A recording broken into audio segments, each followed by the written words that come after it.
Graça e paz, queridos alunos. Estamos na nossa penúltima aula. Passa muito rápido. Vamos tratar de dois profetas, Ageu e Zacarias.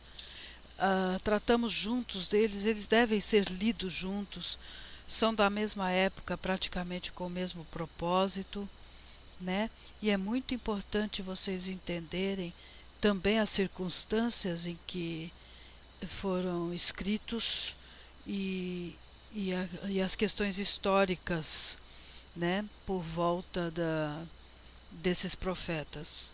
O subtítulo eu pus Restauração, porque vocês lembram que houve o exílio em 586, só que depois disso houve o retorno, né, de vários daqueles judeus que estavam no exílio.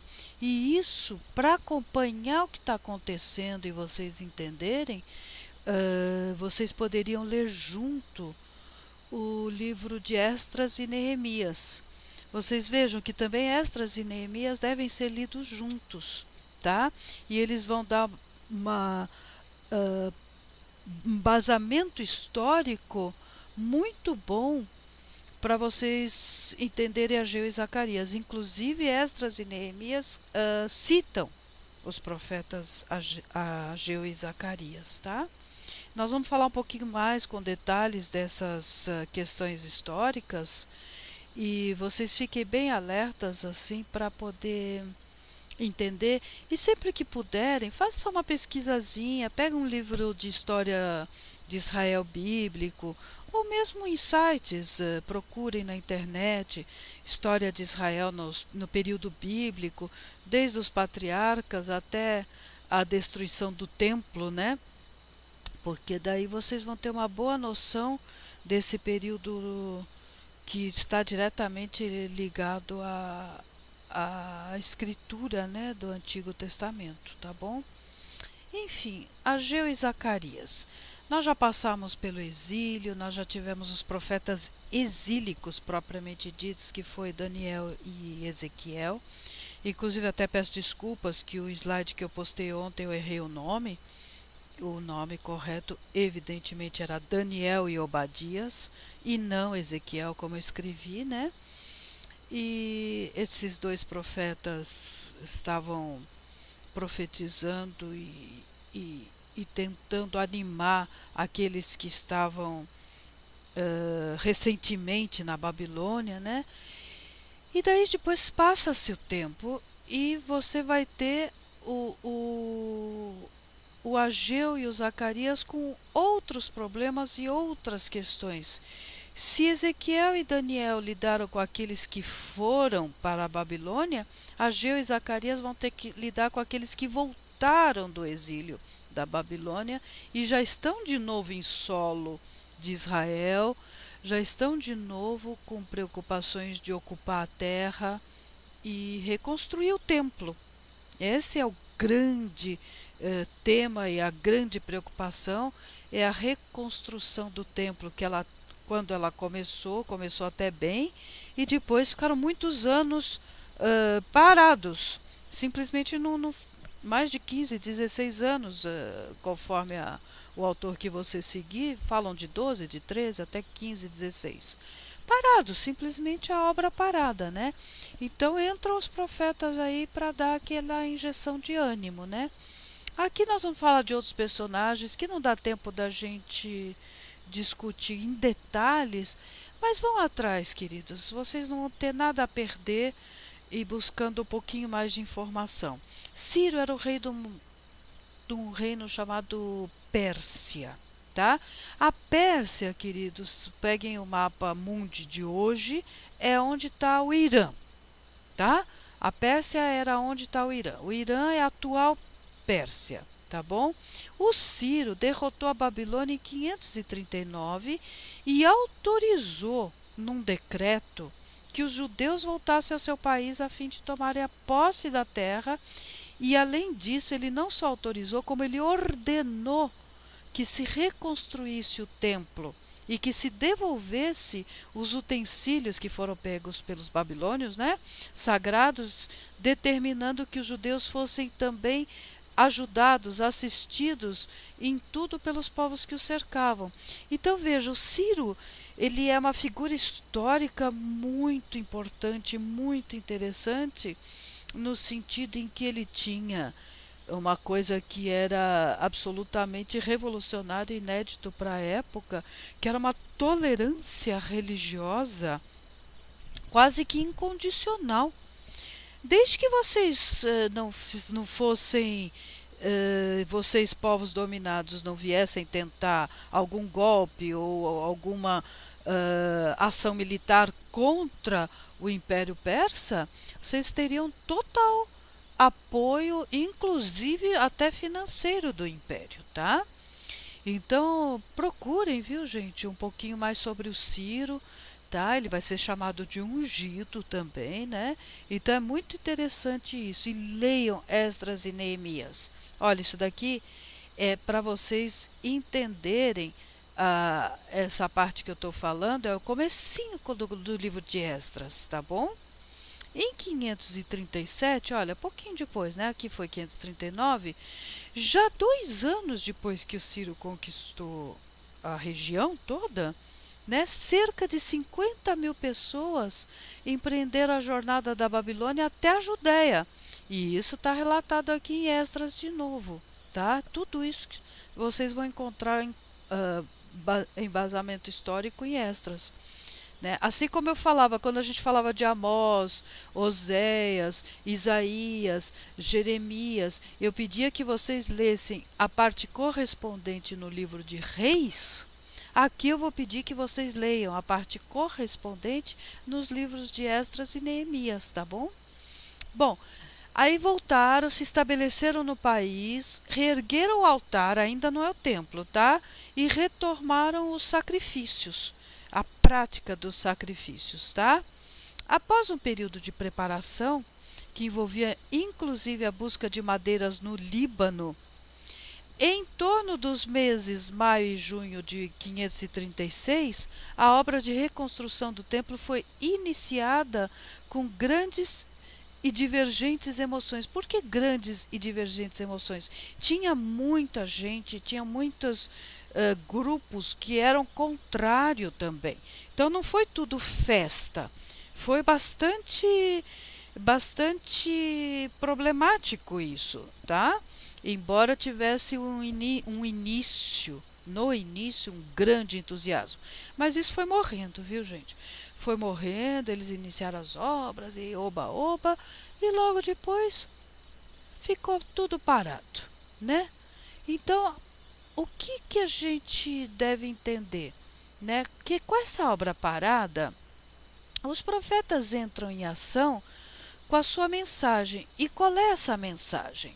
Qual é a grande tema que ressalta a primeira leitura desses profetas? É que a obra tem que ser retomada, tá? Então, por causa das exortações, quer dizer, do incentivo, né, dos profetas Ageu e Zacarias, a obra que tinha sido paralisada por 16 anos, conforme o autor que eu estou seguindo, né, finalmente ela é reiniciada, tá? Mas também continuou enfrentando forte oposição externa. Então, tudo isso, gente, vocês estão vendo que as referências são, volto a dizer, o livro de Esdras, tá? É quase que obrigatório vocês lerem para poder entender e acompanhar a mensagem de Ageu e Zacarias. Muito bem. Agora, olha que coisa interessante. Esses inimigos dos judeus, eles não tinham ideia de que o imperador Dario, tá, logo depois de Ciro, né, quando ele foi avisado de que os judeus lá, né, rebeldes estavam fazendo a obra, ele foi cauteloso, ele falou, não, deixa eu ver, vamos procurar se existe alguma ordem de Ciro, tá, para ver se isso é permitido aqui no Império, né? E ele não só achou a ordem da reconstrução do templo, como ele ainda viu no decreto de Ciro que Ciro mandava que todos os custos dessa obra deviam ser pagos pelo Estado. Olha que loucura isso, gente, para a época.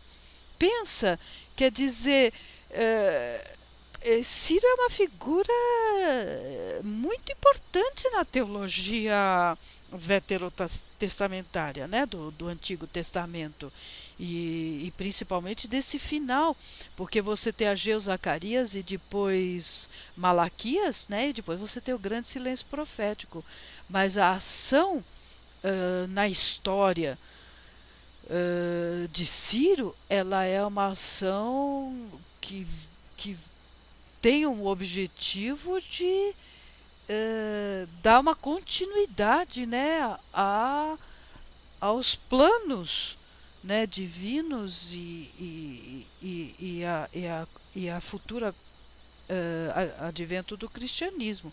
E tudo isso vocês têm que perceber como uma linha contínua que vai desde o Antigo Testamento, passa pelo período intertestamentário, que eu já comentei, até chegar ao advento do cristianismo, né?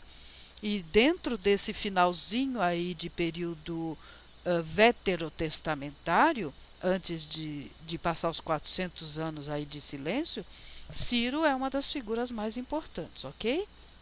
Muito bem. Então aí o que o Dario fez? Ele confirmou aquele decreto de Ciro e disse que, se não fosse observado, seria caso de pena de morte. E a obra foi concluída em 515 a.C.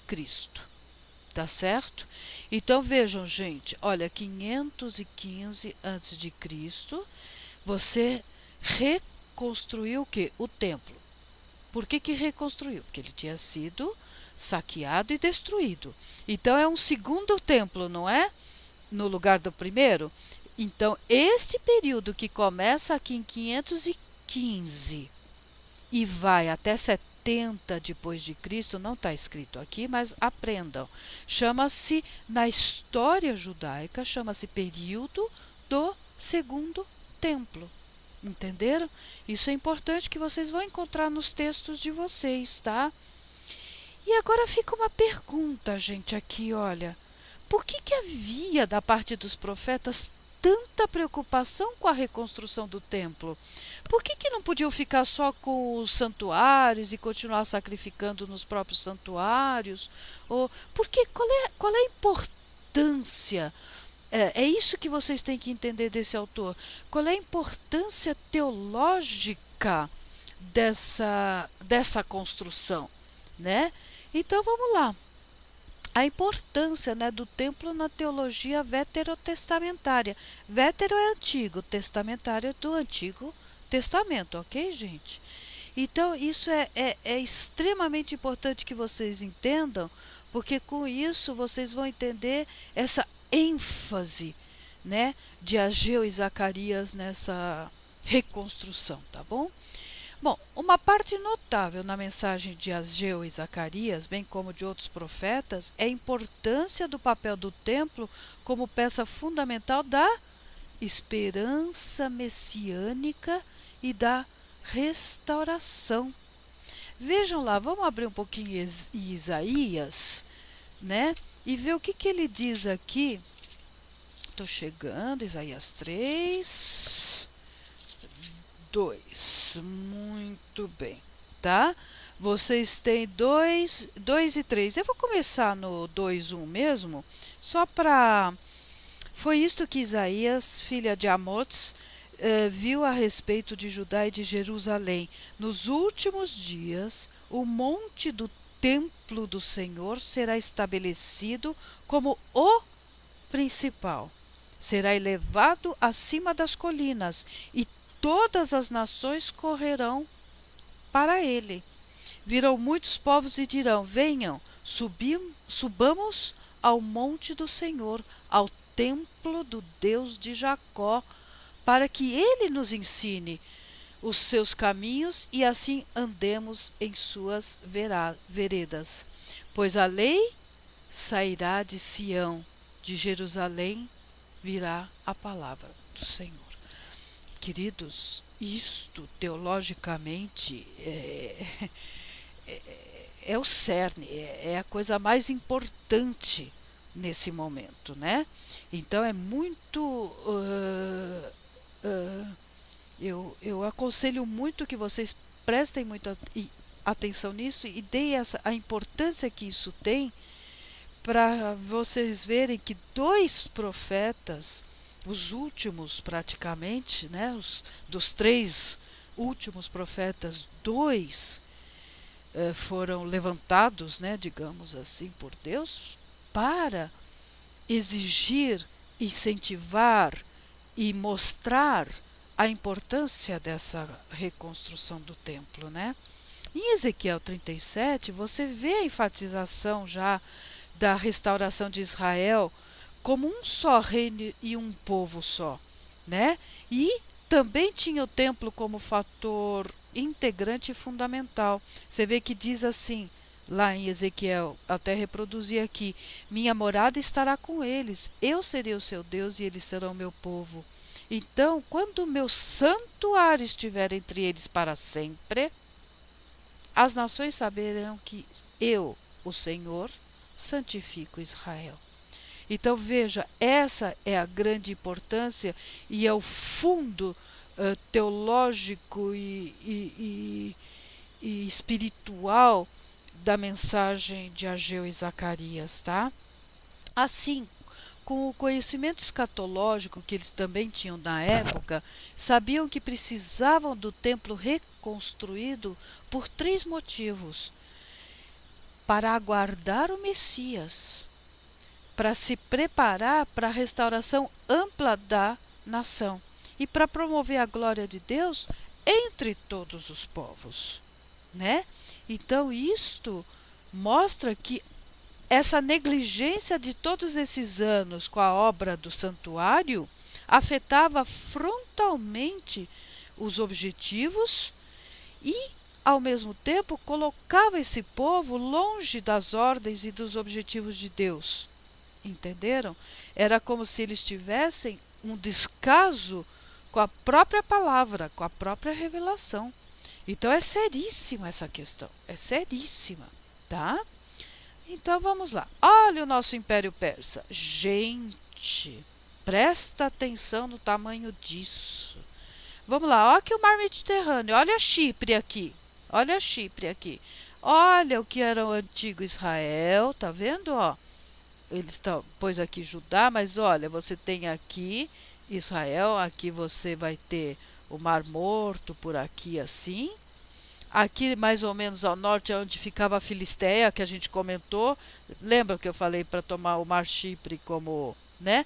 Aqui era o que era a antiga primeiro Império Assírio e depois o Império Babilônico, né? O Império Neobabilônico. E não passava muito disso, gente. Aqui já era outro domínio, tá certo? Olha o Império Persa, queridos, olha o domínio deles. Eles pegaram desde aqui, olha, o que é hoje a Turquia, onde aqui você tem o que a gente chama de Ásia Menor, onde houve a expansão, né, do cristianismo e tudo. Aquelas cidades também que Paulo andou e tudo. Aí você passa pelo antigo Império Neobabilônico, tá vendo? Aqui, e continua, gente, e vai chegar quase na Índia, tá? Então é uma coisa espantosa o que é esse Império Persa, tá? Eu até aconselho vocês, quando tiverem um tempinho, tiverem de férias, dá uma puxadinha lá na Wikipédia, vê lá Império Persa e vê a história deles. Vocês vão achar lá um monte de nomes, Aquemênidas, mas não se impressionem com isso, né? Se impressionem sim com a força desse império, tá certo? E com o tamanho que ele chegou. Então este é o nosso império. Agora nós vamos falar de cada um dos profetas individualmente, né? Vamos começar com o profeta Ageu, tá? E supõe-se que o nome dele, embora eu não tenha escrito aqui para vocês, venha da palavra Hag, porque o assim não existe um A sozinho em hebraico no começo de palavra, sempre vem acompanhadinho de um H. Tá? Então vocês vão achar Rageu também, por exemplo, num livro escrito em, sei lá, em espanhol, tá? Para nós ficou só o A, né? Mas se você fosse seguir bem a questão da língua hebraica, tinha que ter um Hzinho, tinha que ser Rageu. E Hag, vamos supor, aqui está o H que vocês não estão enxergando, né? Mas até aqui, Hag quer dizer festa. Então eles acreditam que talvez o nome dele seja alguma coisa ligada ou às festas ou festivo, tá? Muito bem. O autor é sem dúvida Ageu, conforme o livro é conhecido, e também é mencionado em associação com Zacarias em Esdras 5:1 e 6:14. Olha o Esdras aí de novo, né?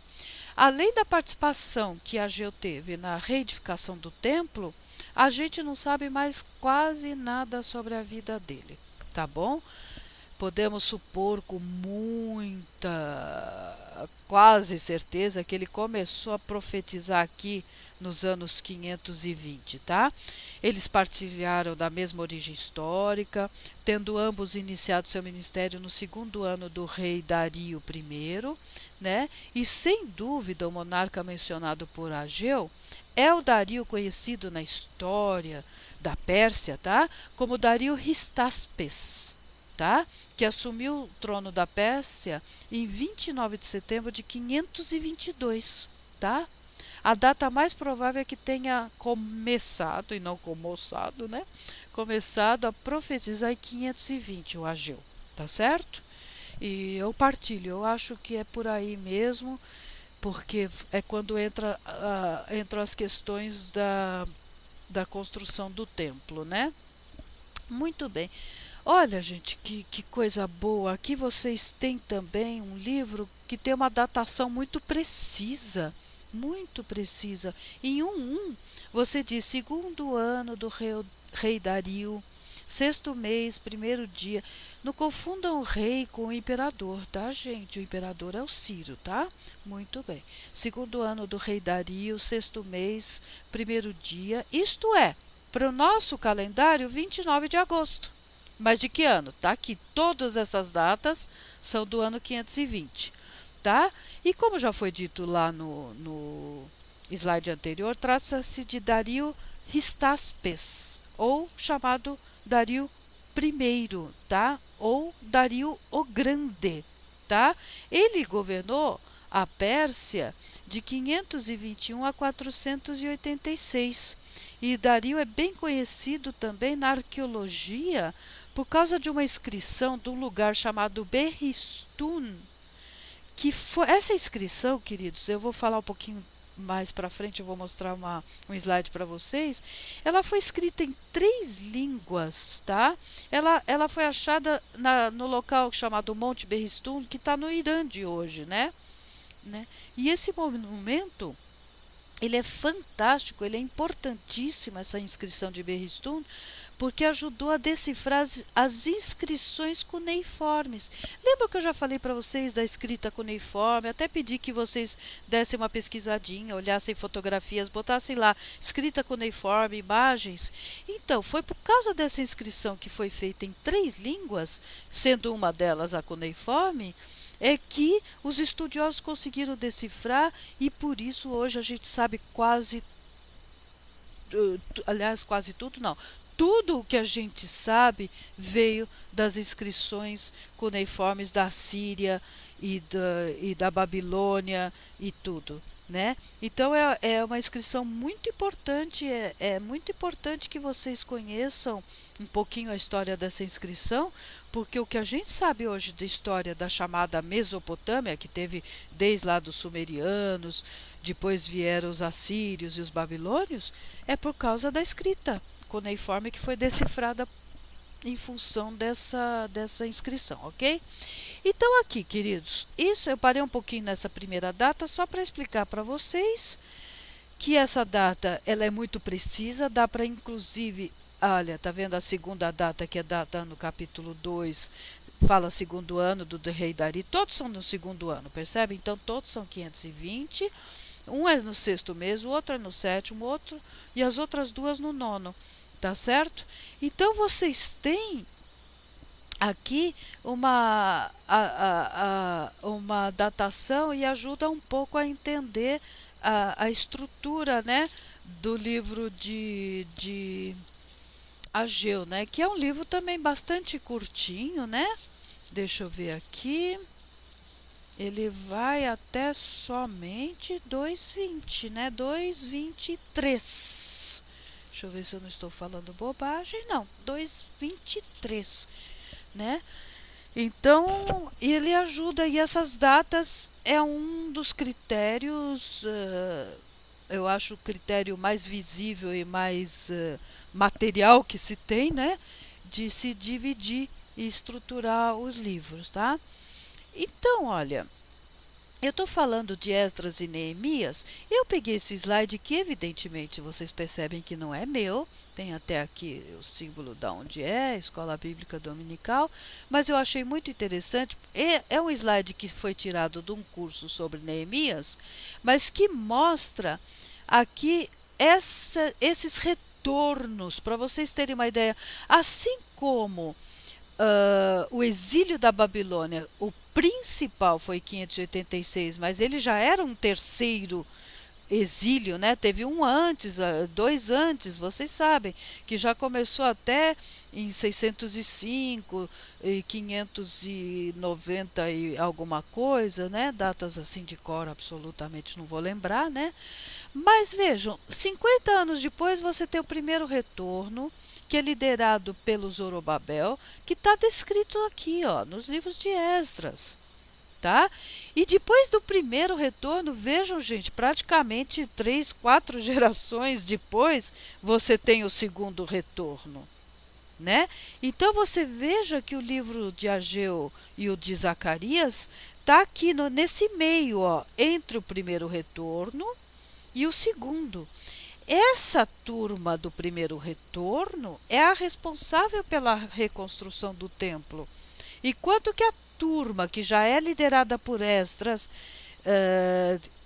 do segundo retorno, já chega no seu próprio país, volta para o seu próprio país, ó, já com o templo já reerguido, que a construção terminou em 515. Né? A construção do templo, depois teve as muralhas, tá? Mas a construção do templo, né? Então veja como, olha, você tem do grande exílio, você tem 50 anos para o primeiro retorno, 80 anos para o segundo, aí o terceiro, que foi liderado por Neemias, que era contemporâneo aqui de Esdras, né? Já foi logo depois, foi 10 aninhos só depois, tá bom? Então isso é para que vocês tenham noção desse período histórico, né? E que vai abranger os 3 últimos profetas, tá bom? E olha, mais uma vez, qual é o livro base para vocês saberem de tudo isso? Esdras, tá bom? Então não deixem de estudar um pouquinho isso. Ai, continuando e praticamente terminando o livro de Ageu, para depois entrar no livro de Zacarias, né? Vamos lá. As características, os temas e umas outras pequenas informações. Assim como Malaquias, tá? Ageu, nós vamos ver depois, né? Malaquias, né? Ageu empregava várias perguntas para ressaltar questões fundamentais. Então, em Malaquias, quando a gente for ver, você tem várias perguntas feitas, dirigidas a Deus, e Deus também faz perguntas, mas evidentemente as perguntas divinas são retóricas. São perguntas já para poder dar a resposta, né? Mas as perguntas do povo, das pessoas em relação a Deus, elas são perguntas mesmo. São angústias existenciais em relação ao problema e à época que estão vivendo. Então é uma coisa bastante interessante que a gente vai ver na aula de amanhã, o Malaquias, né? Mas essa estrutura de perguntas, Ageu também se utiliza, tá bom? Os principais temas de Ageu são a prioridade. O povo havia negligenciado a reconstrução do templo, mas Ageu insistia no quê? que o templo era a prioridade, e não as belas casas, os lugares para passar o verão, o inverno. Ele critica isso. Gente, ao invés de vocês ficarem se preocupando em construir belas mansões para vocês, casas de inverno, casas de verão, primeiro pensem na construção do templo. Do templo. Isso é o mais importante, né? Certo? Então, olha aqui, vocês têm aqui, eles deviam prestar atenção, né? Essa expressão você vai encontrar em 1:5 e 1:7, né? No capítulo 1, versículo 5 e versículo 7. No capítulo 2, 15 e 18, né? Eles deviam prestar atenção aos seus caminhos, de modo que a alegria e a glória de Deus fossem suas metas principais, né? Você vai ver isso em 1:8. Ok. E a obediência, tá? A obediência é o outro tema, né? Existem consequências para quem desobedece a Deus, né? Vocês podem ver isso claramente em 1:6, né? Capítulo 1, versículos 6 e 11, capítulo 2, 16 e 17, tá? Mas quando o povo se mostra obediente, Deus, por sua graça, proporciona a eles encorajamento, 1:14, força, 2:4, 5, e os recursos necessários para cumprir a sua vontade. Esses recursos vocês vão encontrar referências a eles em 2:8, tá? Então, para cumprir a vontade de Deus, né? E daí Deus promete à comunidade pós-exílica abençoá-la com a sua presença, paz e prosperidade, certo? Então, vocês têm essa questão de Ageu. Olha aqui, queridos, olha que coisa fantástica. Você tem aí, vocês percebem que é um penhasco, é uma pedra que não é uma pedra feita pelo homem, ela é polida e ela é feita essas esculturas e as inscrições, mas isso daqui é um penhasco onde tudo isso foi feito. E essa inscrição de Berristum está aqui, tá aqui. E ela está em 3 línguas. E é ela a nossa grande vedete que nos permite, né, depois que foi decifrada por estudiosos das línguas do Oriente Médio Antigo, né, que nos permite hoje saber tudo o que sabemos sobre a Síria, Babilônia, Suméria, os acadianos, enfim, todos esses povos que têm povos até grupos até que a gente ainda não sabe muito bem quem são, mesmo até povos citados na Bíblia, né? Mas sem essa decifração dessa inscrição de Berristum, Berristum é local, tá, gente? Que é no Irã de hoje, tá? Um local lá, chama Monte Berristum. Assim como você tem o Monte Sião, você tem no Irã, antiga Pérsia, né? Você tem o Monte Berristum. Então, isso é fantástico, gente. Isso é de uma importância acadêmica e de uma beleza da indústria, né, humana, que não pode jamais vocês esquecerem disso e valorizarem que isto nos permite hoje entender muito mais coisas do nosso texto bíblico por referências históricas, gente. Por referências históricas, tá? Então, isso é extremamente importante. Deixa eu só ver se tem mais alguma coisa de Zacarias. Não, de Ageu, não. Ageu tinha 2 coisinhas aqui para ler, eu já li. Então, vamos começar com o nosso Zacarias, queridos. Tá? Eu aproveitei esse slidezinho só para poder ilustrar, né? Lógico que não é meu, vocês estão vendo aqui, né? Mas por que eu escolhi esse slide, né? E com a permissão aqui da escoladominical.com, tá? Pelo seguinte, porque ele começa com uma frase que diz assim: a diferença de estilo literário é natural. Um autor pode mudar seu estilo com o tempo e com o assunto a ser tratado. Então, gente, eu já estou, digamos assim, impondo a vocês uma interpretação minha que é a maior parte dos estudiosos e teólogos ortodoxos, de que Zacarias é um livro só. E aí, professora, por que não é? Eu sempre aprendi que é um livro só. É, eu também.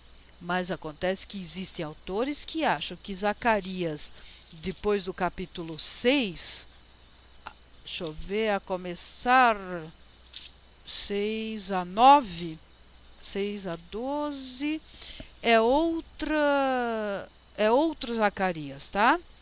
Então é por causa de estilo, por causa de vocabulário, por causa os mesmos argumentos de sempre. E nós já vimos que no caso, por exemplo, da utilização do aramaico ou de palavras gregas, quando a gente estudou o livro de Daniel, isso não é mais aceito numa academia séria como argumento para dizer que são mais de um autor, dois autores, três autores. Não, tá? Então, se vocês se depararem com algum texto falando em Deutero-Zacarias, vocês já vão estar prevenidos, já vão saber que é um grupo de estudiosos que acha que Zacarias, a partir do sétimo, do, do sétimo, seria um outro Zacarias. Seria um Zacarias mais recente, não seria o Zacarias original dos primeiros capítulos, tá bom? Então, por isso que já nesse slide eu já pus essa observação e eu gostei desse slide por causa disso.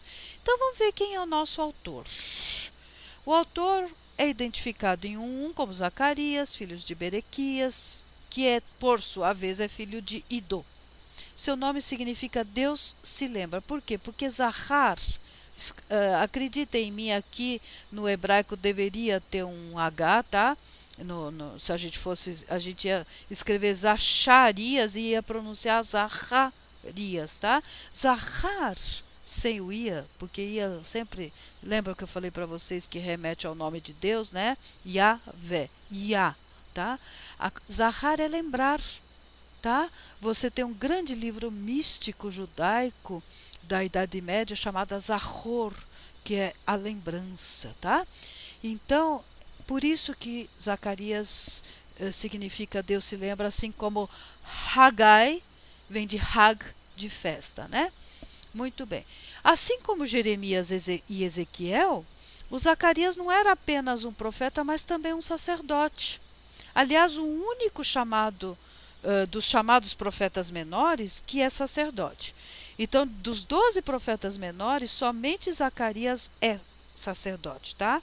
Ele nasceu na Babilônia e estava entre os judeus que voltaram em 538, sob a liderança de Zorobabel. Lembra que eu falei para vocês? É a primeira leva, né? Vocês vão ler isso vocês vão ler isso em Esdras, né? E Zorobabel e Josué, tá? O avô de Zacarias também é mencionado entre os que voltaram, mas aqui no caso ele é mencionado em Neemias. Tá bom? Muito bem.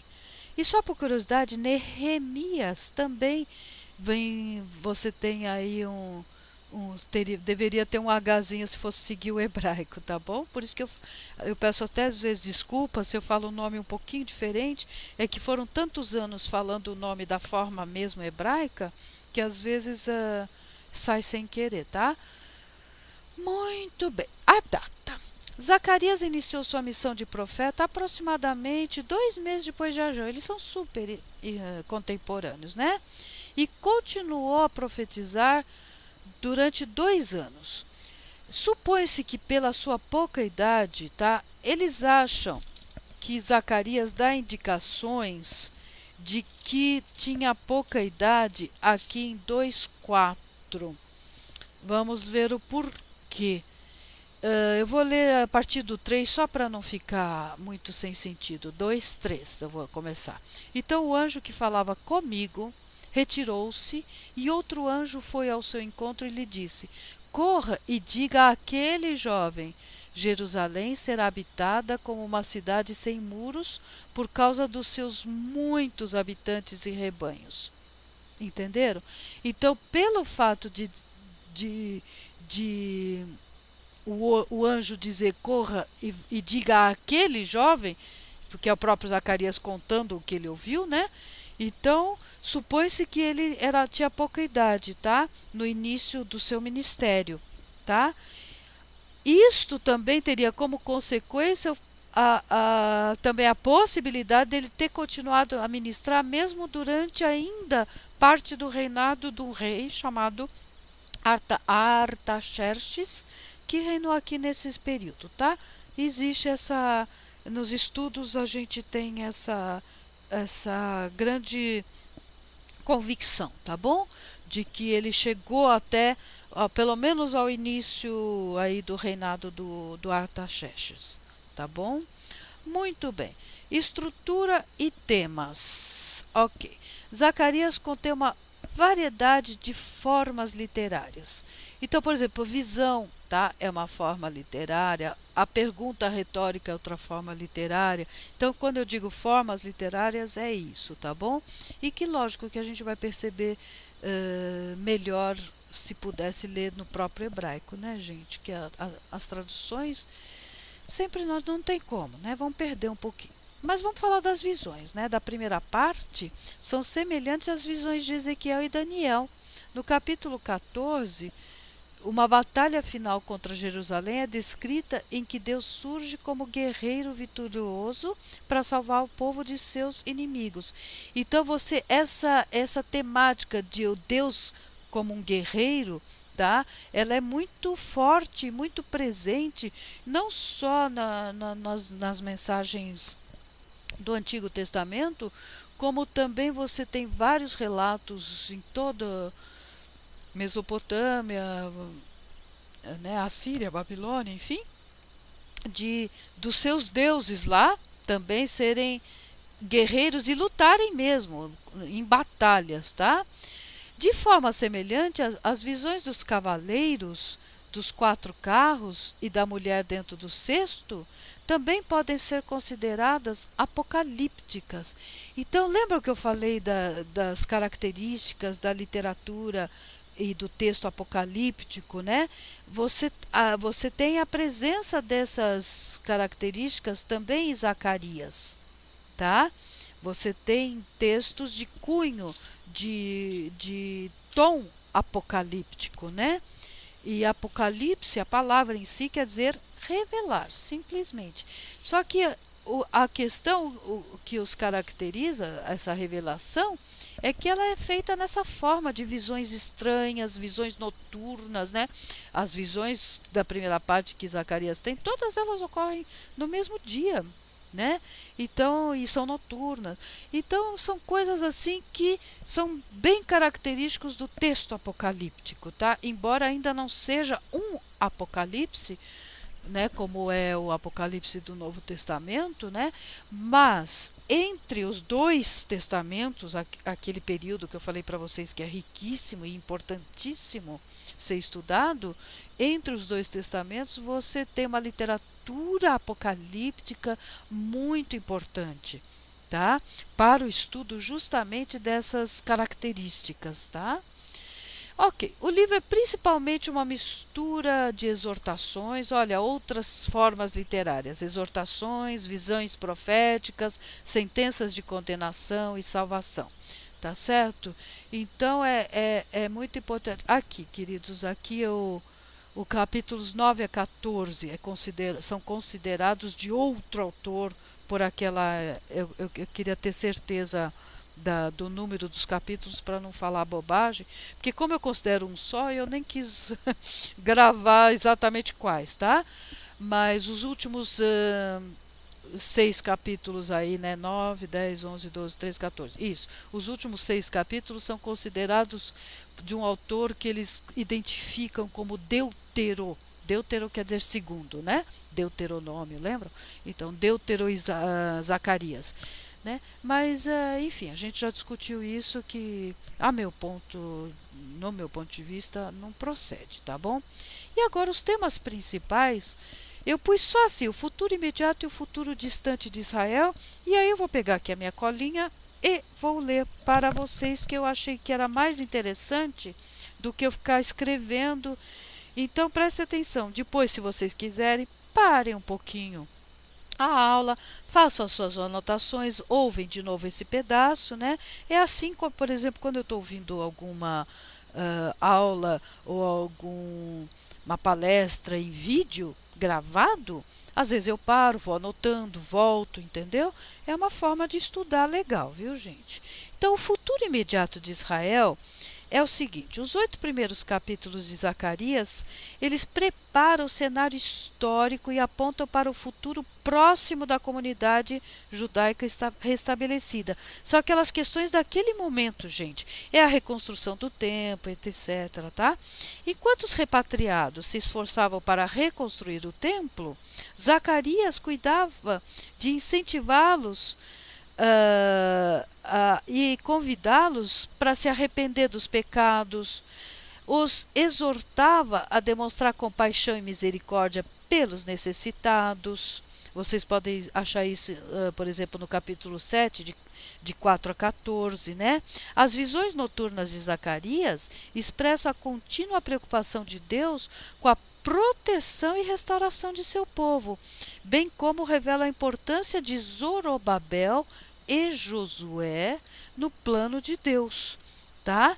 Então, esse é o futuro imediato, são os problemas do aqui e agora dessa turma que voltou, precisa se restabelecer na terra. Queridos, se restabelecer não é só construir o templo e as suas casas, é fazer, produzir alimentos, ter uma série de infraestruturas para você receber toda essa gente que está chegando, né? Então, vejam como é complexo, né? O futuro distante, que é o segundo item aí do temas principais, né? Que são os últimos 6 capítulos de Zacarias, concentram-se no futuro distante da comunidade judaica restabelecida. Né? Essas profecias revelam que Deus planeja trazer bênçãos maiores para Jerusalém. Ele vingará seu povo destruindo os inimigos. Tá? O último rei de Israel chegará a Jerusalém para dar início a um tempo de paz. Deus reunirá seu povo. Vocês estão percebendo um tom escatológico aqui, queridos? Né? Deus reunirá seu povo que está espalhado pelo mundo, né? E os capítulos finais culminam numa visão da vitória definitiva de Deus sobre os que continuam resistindo à sua vontade e na purificação da terra e do povo. Então, vocês que são já grandes leitores da Bíblia, estudiosos e crentes, né, a ponto inclusive de procurar um curso para poder se aprofundar na palavra de Deus, né? Vocês já devem ter percebido aqui que o futuro distante, você tem aqui um tom absolutamente escatológico, né? Então, é isto, a questão do Zacarias. E a estrutura do livro, só para não faltar, né? De Ageu eu dei a estrutura baseada nas datas, né, daqueles oráculos, e aqui você tem a estrutura baseada nos acontecimentos, nos temas também, né? Olha, primeiro você tem uma série de 8 visões noturnas.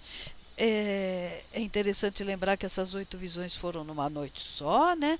Aí aqui, só para vocês terem um roteiro, digamos assim, de estudo, né? Eu pus cada uma delas aonde está para vocês, se quiserem consultar e ler cada uma, ok? E daí vocês procurem uma boa Bíblia que tenha bons comentários, né? Para entender cada uma delas, né? Na parte 2, a coroação do sumo sacerdote, né? Que você tem lá no capítulo 6, certo? Dos versículos de 10 a 15, né? E você pode até considerar a partir do 9. Eu acho que porque o 9 é tão curtinho, só diz assim: o Senhor me ordenou: tome prata e ouro dos exilados Heldai, Tobias e Gedaías que chegaram da Babilônia. No mesmo dia vá à casa de Josias, filho de Sofonias.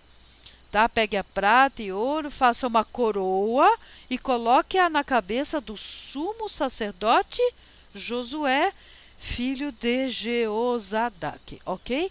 Então isso é importante e é uma sessão, apesar de ser um texto curto, é uma sessão assim bastante importante, né? Porque enquanto Zorobabel simbolicamente representaria o ofício de um rei, o Josué vai representar o ofício de sacerdote, tá? E aqui no 12, gente, no versículo 12, eu sei que está um pouquinho extenso, né? Mas olha, diga-lhe que assim diz o Senhor dos Exércitos: aqui está o homem cujo nome é renovo. Essa expressão, gente, tá? É muito importante, tá? De acordo com o Targum aramaico e o Targum de Jerusalém, né? A visão messiânica desse renovo, eles enxergaram a considerar esse versículo messiânico, é aquele que vai renovar, aquele que virá, né? É o Messias, pode ser o Messias na interpretação da própria estudiosos judaicos, tá? Então é muito importante essa sessão, embora ela seja muito curta, né? A terceira parte, a terceira sessão, o jejum e o futuro, né? Nos capítulos 7 e 8, onde você tem a questão da justiça e misericórdia, ao invés de jejuns, né? Você tem aí uma outra visão, né? Do que deve ser a justiça e a misericórdia. E aí começam na quarta e quinta, aquela sessão que é considerada por muitos autores como sendo de um outro autor, né? De não do Zacarias identificado lá na introdução, né? Mas enfim, aí seria o advento e a rejeição do Messias, e em contrapartida o advento e a recepção do Messias, né? Lógico que esse último que eu não pus o capítulo é o capítulo 12, né, queridos?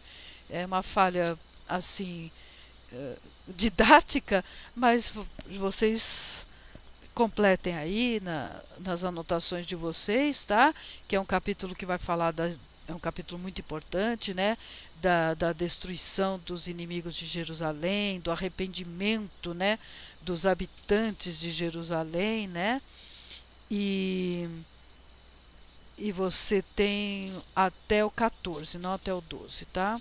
Eu tô com outro livro na cabeça. Então você tem aí do 12 ao 14, tá bom? Essa seção 5 que eu não coloquei o número dos capítulos, ok? Então você depois tem no próprio capítulo 14 a questão da vinda do reino do Senhor, né? Ele fala muito do dia do Senhor virá, quando no meio de vocês os seus bens serão divididos, né? Reunirei todos os povos para lutarem contra Jerusalém, entendeu? E ele vai falando, mas depois o Senhor sairá para a guerra. Olha de novo Deus como guerreiro, né? Contra aquelas nações, tá certo? Então é um capítulo muito forte, muito bonito, viu, gente? E aí aqui você tem parte, pelo menos, da bibliografia que eu consultei, né? E faltou aqui, que eu não pus, mas eu consultei também a Bíblia de Estudo Arqueológica, tá? Porque ela traz bastante informações, por exemplo, essa questão da inscrição de Berristum e tal. Ele faz uma certa observação aqui, ele chama atenção para a importância dessa inscrição e tudo. Tá bom, queridos? São dois livros também difíceis, não são longos, e eu espero que essa base também um pouquinho histórica que eu dei, embora seja muito pouca, tenha ajudado a vocês a olharem para Ageu e Zacarias com uma outra perspectiva, ok? Muito obrigada pela atenção. Espero realmente que vocês tenham gostado. Fiquem com Deus, força. Foi uma aula longa, mas importante, e amanhã é a última aula. Um grande abraço.